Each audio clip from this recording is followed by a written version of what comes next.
Like, I think she's, what do you think? Indian? Then he is here from here, not from here. Hello, Nura. Maingay ka. Naam. Ha? Maingay ka dyan. Maingay ka. Sino yung kausap mo? Reklamo ng isa kay gigutom ko. Paghilom, paghilom din ha. Oo nga. Naminaw naman ko, day.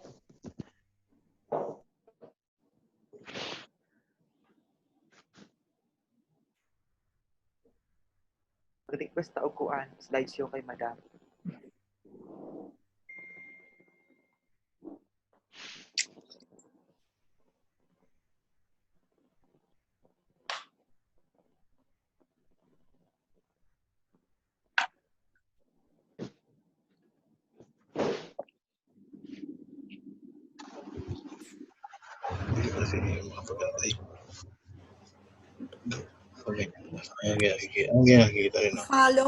You are following our lesson for today?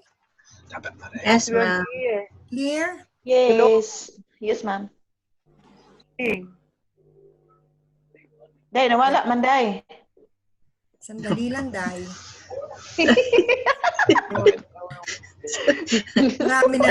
Marami na namang Bisaya dito, ha? Maraming Bisaya. Bisaya. Marami na naman, Day.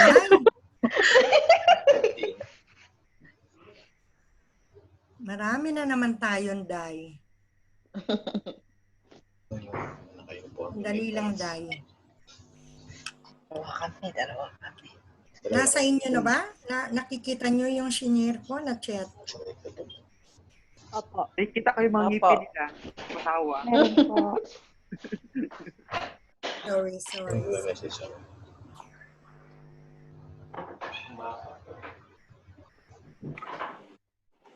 Ilang.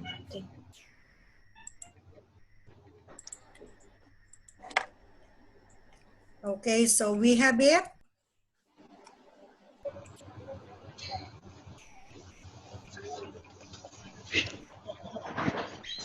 Okay, nasa slide nyo na?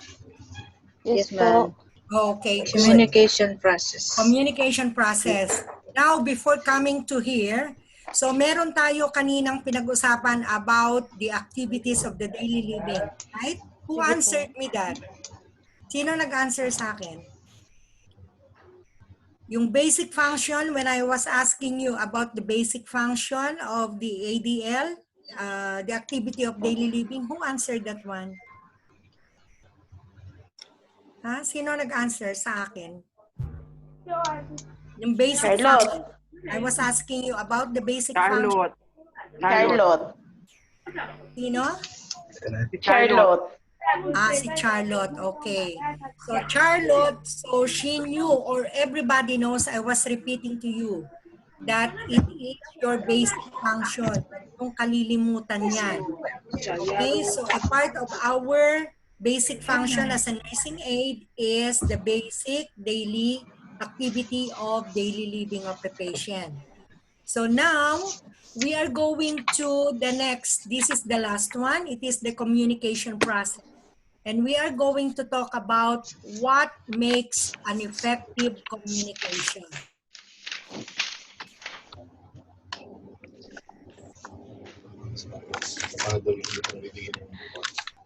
Okay, so when we talk about communication, it's about timely, accurate, complete, unambiguous, and understood by the recipient, reduces errors, and results in improved patient safety.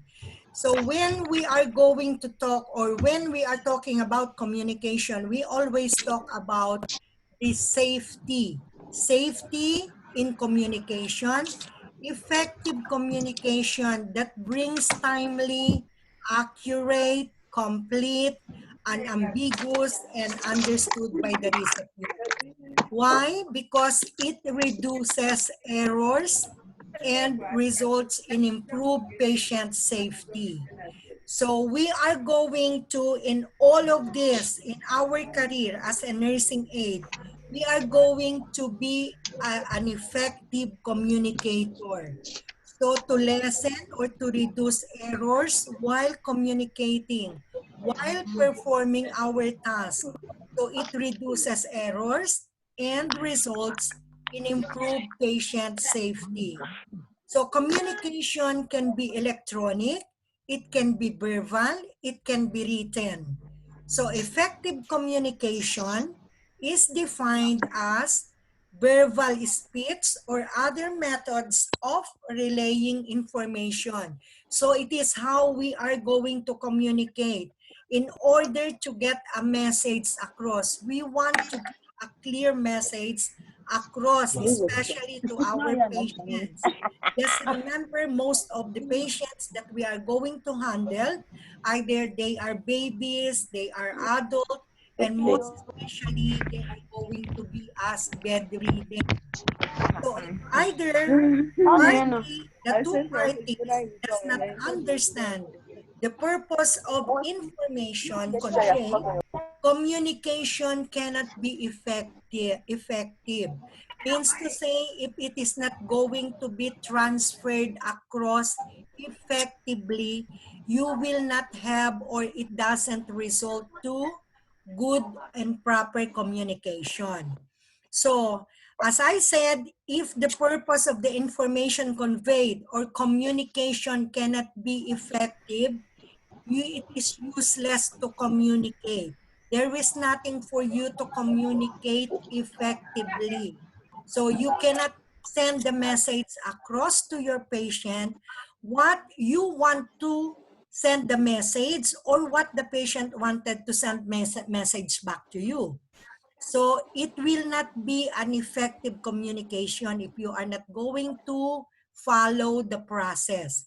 So effective communication within a healthcare setting between the healthcare providers.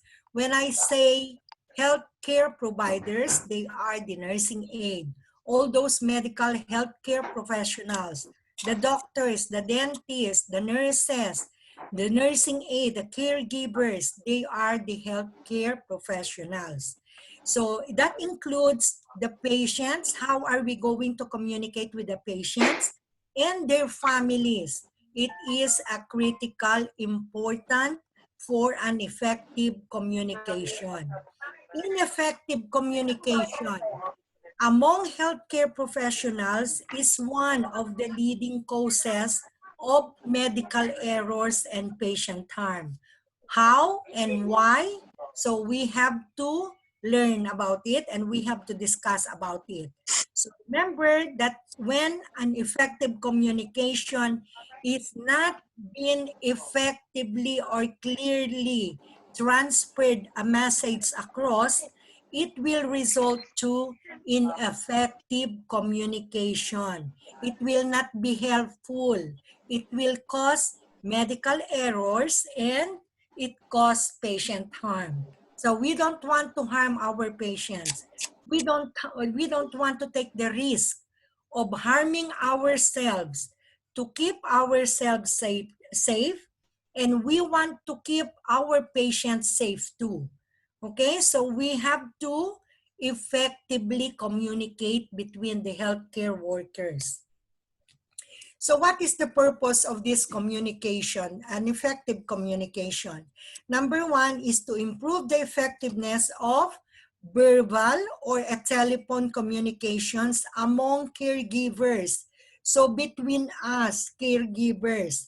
So we have to improve the effectiveness of our verbal, our telephone communications to report critical results of diagnostic tests, to ensure proper handover is implemented. You are not going to work here alone. You are going to work within a team of healthcare, caregivers, healthcare providers, to ensure proper handover is implemented, to prevent medical errors and protect patient from harm. All the way, once we work in a healthcare facility, we have to be ensured that we are protecting patient from harm, keeping them safe all the time. And for ourselves as the healthcare providers or the caregivers or the nursing aides, we must be protecting ourselves also. We have to keep ourselves safe. So we want to know now, what are the most common error-prone communication? When we say most common, they are happening. They are always happening. So number one of the most common error-prone communication is a patient care orders given verbally and those given over the telephone. Okay, remember that the patient care orders. Imagine that your nurses or the head nurses that is going to be looking after you, they are not with you in your same patient care room. So what's going to happen? When the nurse is going to give you order verbally, going to talk to you verbally, and those verbal or and those orders that is given to you through the telephone, if you cannot communicate properly, then the error will be, there will be an error in that case. So we have the most common error here is the patient care orders are given verbally and telephone orders are given over the telephone, which we are missing it. We have an ineffective communication. Number two, reporting back of critical test results, such as the clinical laboratory telephoning the nurse, reporting the results of a critical lab value. So we have to know here, number one, if we are working in a medical healthcare facility or we are going to be starting our career as a nursing aide, we must remember that when we are receiving a report, a lab result, we must know what is the normal and what is the abnormal result. Maybe the laboratory is going to give you or to pass a message to you that this is the lab result of the hemoglobin, or let's say the blood sugar. The blood sugar is like, for example, 300. If you don't know the normal of a blood sugar, how are you going to communicate effectively to your doctor or to your nurses? How do you know that this blood sugar result is already abnormal? It is too high. So how are you going to receive the report? How are you going to, relay the report? So if you do not know the normal report, you will not be knowing the critical test result. If the critical test result means the more beyond the normal value of the result that it's going to be communicated to you. So we have to know the normal result of those blood tests. Inadequate handovers or transitions of care. In inadequate handovers means to say both of you are leaving your duty and the other one is receiving. So in that case, during the handover, you have to give the handover effectively. Like for example, the medicine is due at 12 o'clock and you forgot to inform the relieving nursing aide that the medicine for the patient is going to be due at 12 o'clock. Then you have to miss it. You are going to miss the treatment or the medicine that your patient is going to receive on time. So it is inadequate. What is that? So it is going to be an inadequate handover or the transition of care. Number four is language problems such as limited English proficiency, literacy, and health literacy of patients. You know our patients, especially here that we are in a different country. We are not in the Philippines. The others, they are not also from their own country. And we are all here together in one Arabic country. But we are multinational. So we have different English proficiency, we have different literacy, and we have different health literacy of our patient. So these are the most common error-prone communication that we need to prevent. We need to have, to make it an improve, to have an effective communication, we need to improve it. We need to prevent it to reduce this common error-prone communication. And how to do it, how to prevent it, and how to have an effective communication. So number 5, poor discharge planning and inadequate or unclear patient instruction.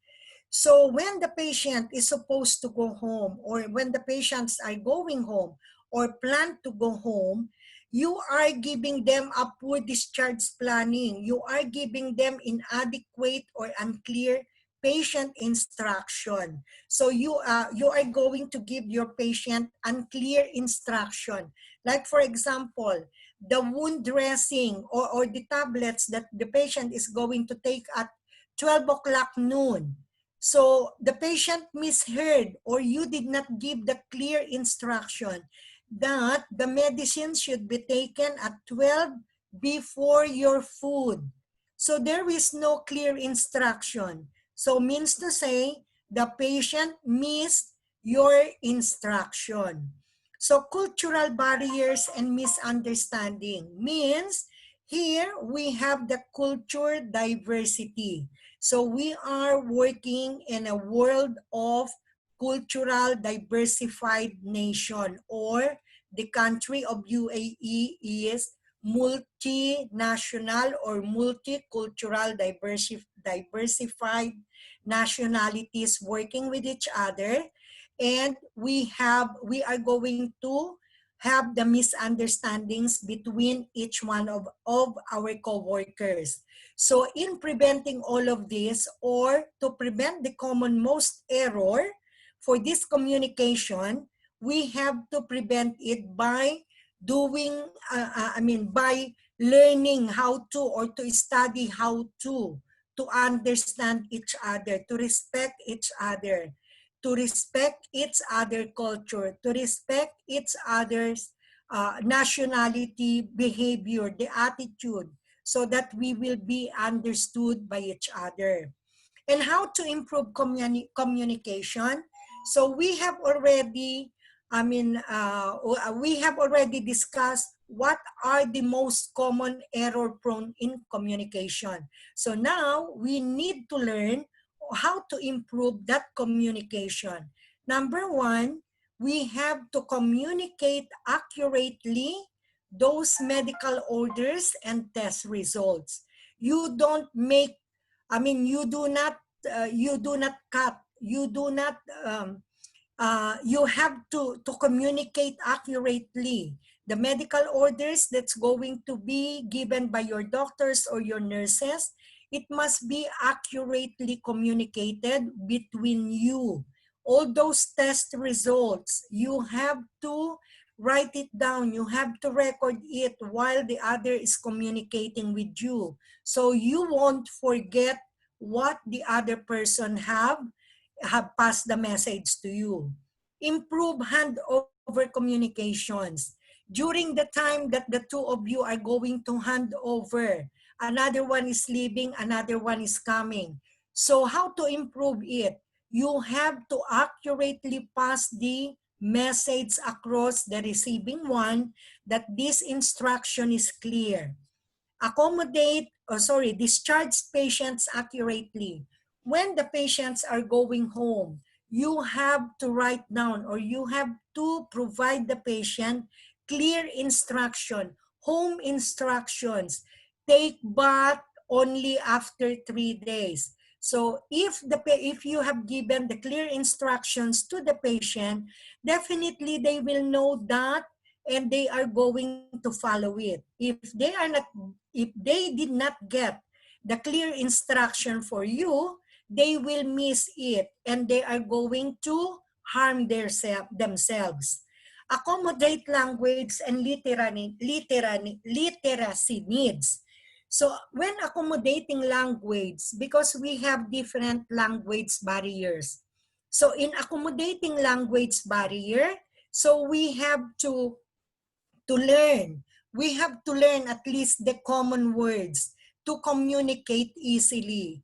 We know that we have to check whether what literacy, the adequate literacy of your patient has. So you have to know it. You have to assess, to evaluate what are those, language that it needs to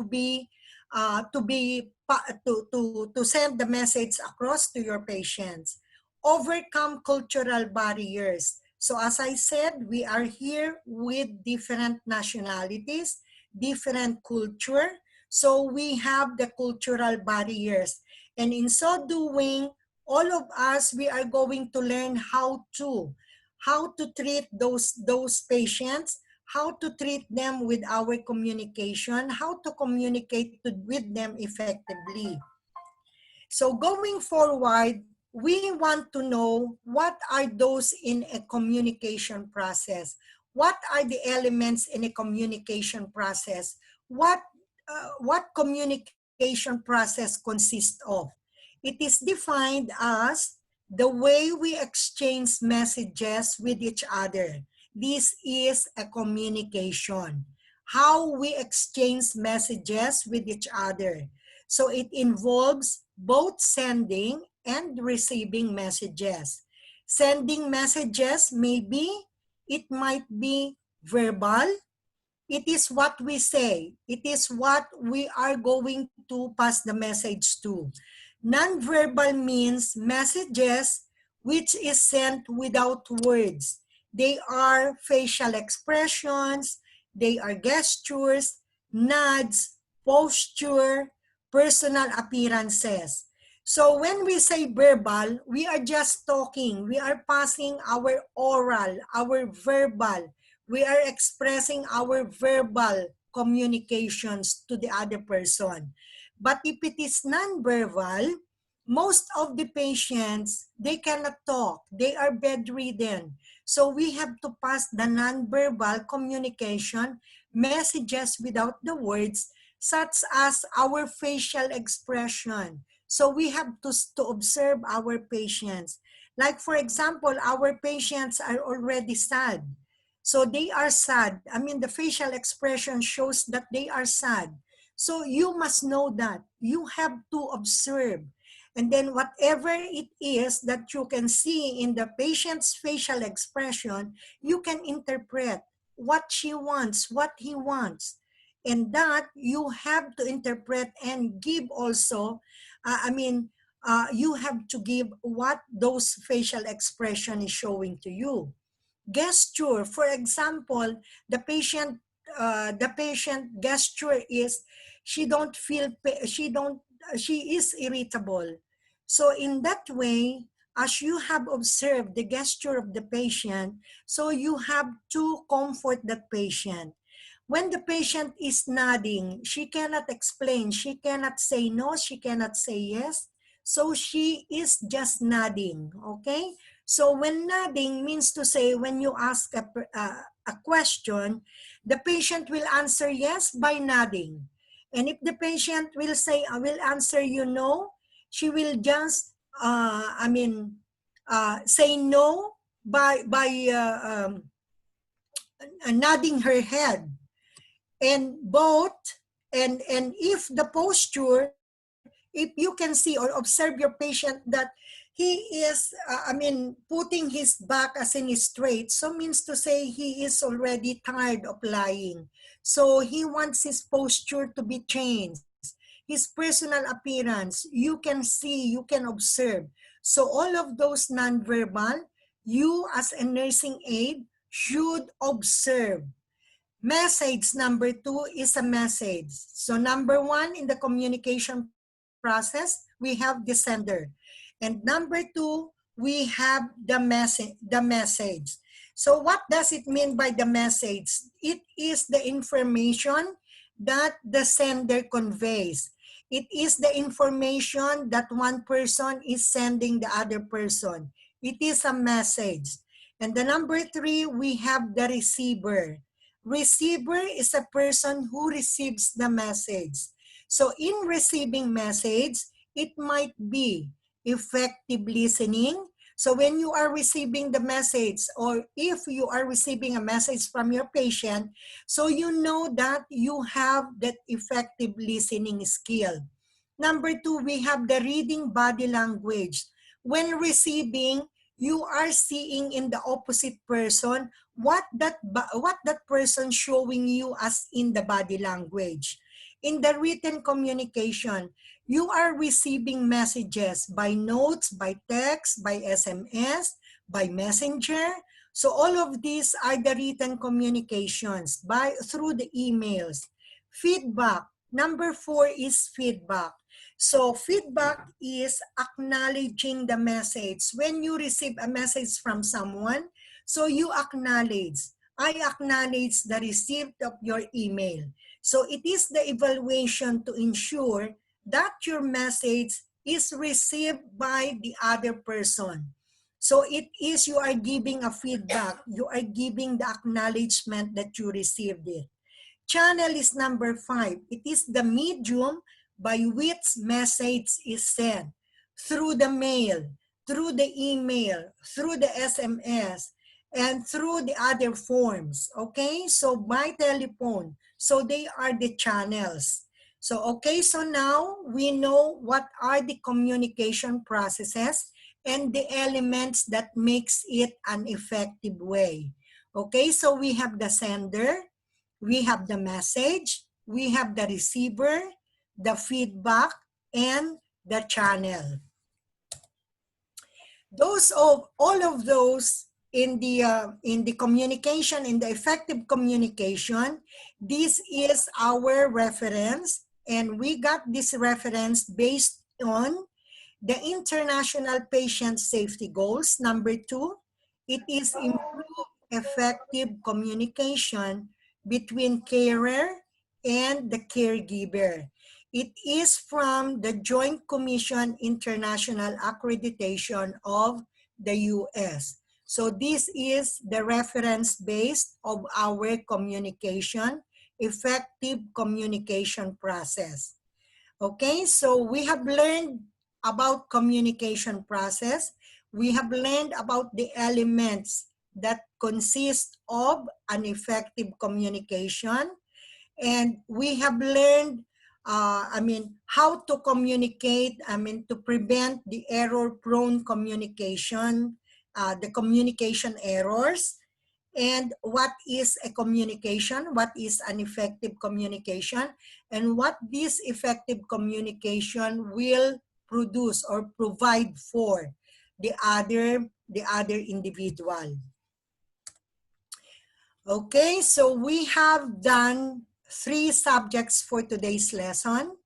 So going back, we started with the introduction to the nursing aid.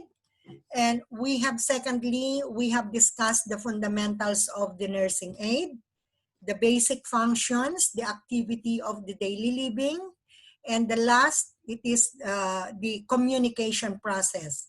So we have done these 3 for today.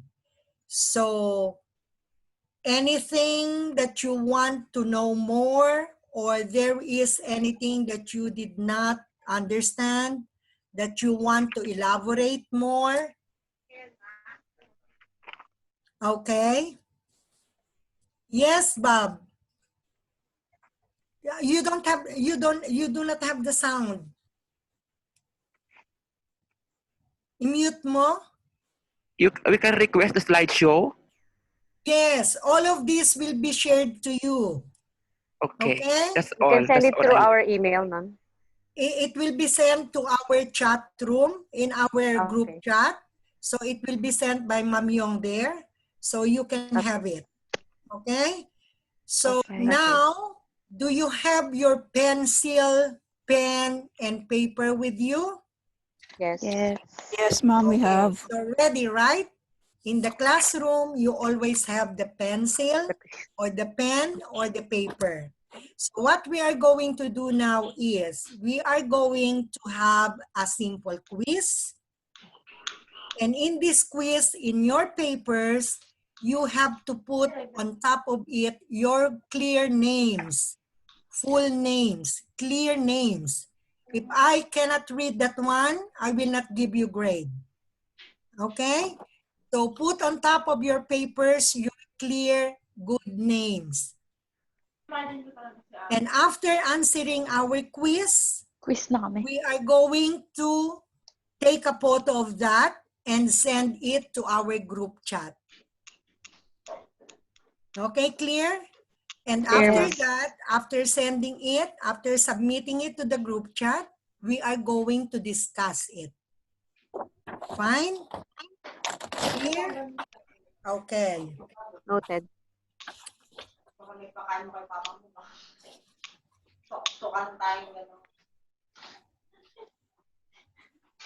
So everybody ready? Yes. Yes, ma'am. Yes, Hopefully. yes. We're always ready, right? Of course. Definitely, that's the good answer.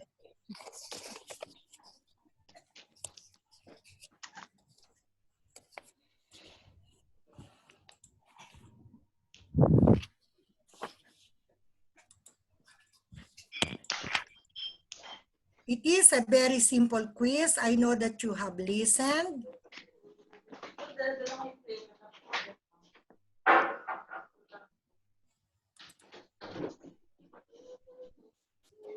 Nakakaba naman. Bakit naman kayo kakabahan? Eh, nakinig naman kayo, di ba? Lahat naman nakinig kasi tinatanong ko kayo kanina. Lahat very clear. That means to say, everybody got it clear. Ma'am, excuse po. Yung po last slide po, hindi po ako naka-attend. Ngayon lang po ako nakakonect. Sino? Sa akin Sino din, to? ma'am, yung Charlotte ano. po. Charlotte. Opo, Late ka na-stop. nung... Okay. Hindi po, na-stop po ako sa sa pangalan na ito. Kasi yung last na Sa connection communication na process, video. ma'am. Sa communication process. So, gusto Yes, nyo bang ma'am. balikan muna to before our quiz? Anyway, Kung Okay lang po okay ba sa lang po. kanila, ma'am? Yung sa communication process po, kasi ang naabutan ko po is yung error, yung error prone communication error po yung prone. naabutan ko. Okay. So, I think this one is Yun po yung naabutan ko. So, yung up there po, okay. Sige po. Okay. Kung hindi naman po So, pala, I think hindi yun basahin na lang po included namin dun sa through. quiz. Okay? So, don't worry about it. Okay. So, hindi mo mamimiss yun. Okay? So, Okay, everybody ma'am. ready now? Let's go forward with our quiz. This is just a simple quiz. Okay. Start now. Then we will just discuss it after you submitted your papers. Cellphone lang kasi.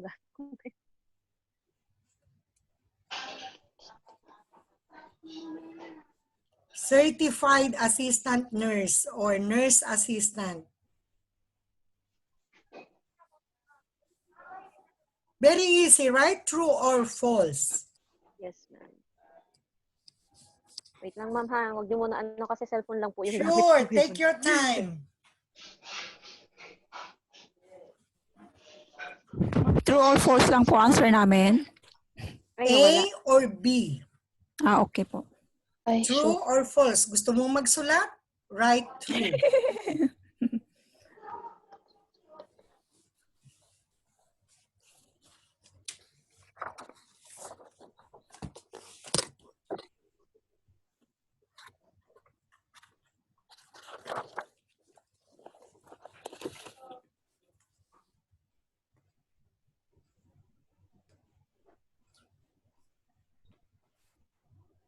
Ay, nawala, ma'am. Huh? Yan, number 3. Wait lang po, ma'am. Okay. Just take your time. Sige.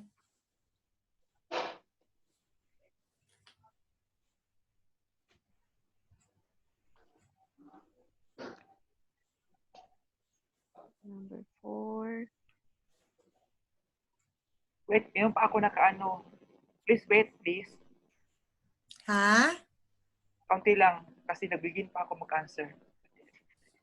Sige, take your Ma'am, time. Hindi ko ililipat. how many question po ito, ma'am? Sagutin niyo muna tong 5. Sige po.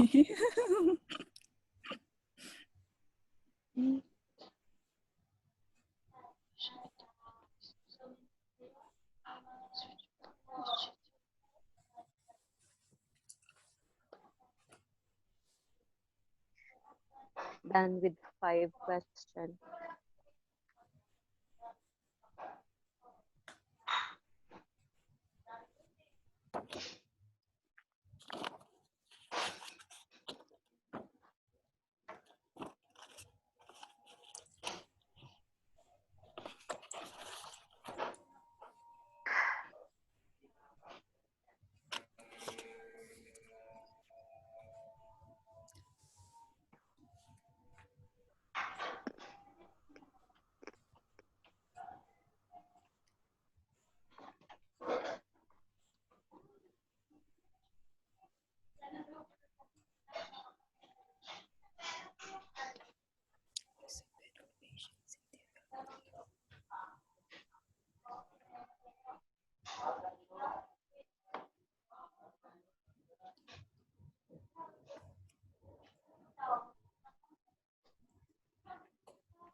Done, ma'am.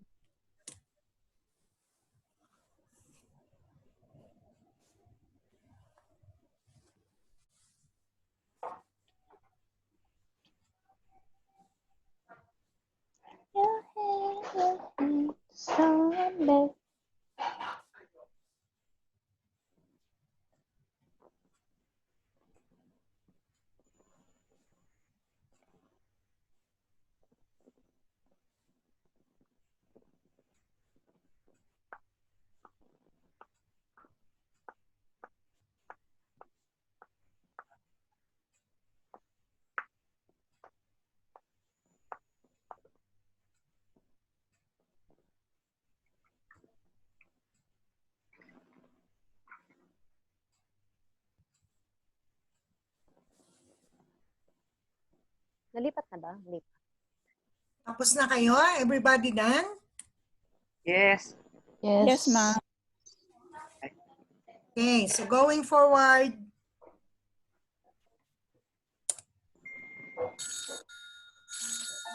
it is matching. You have to match A to the 1A. word to the right.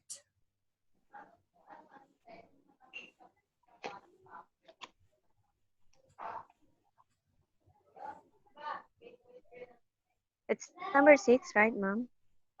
Yeah, number 6. Actually, this is number 6.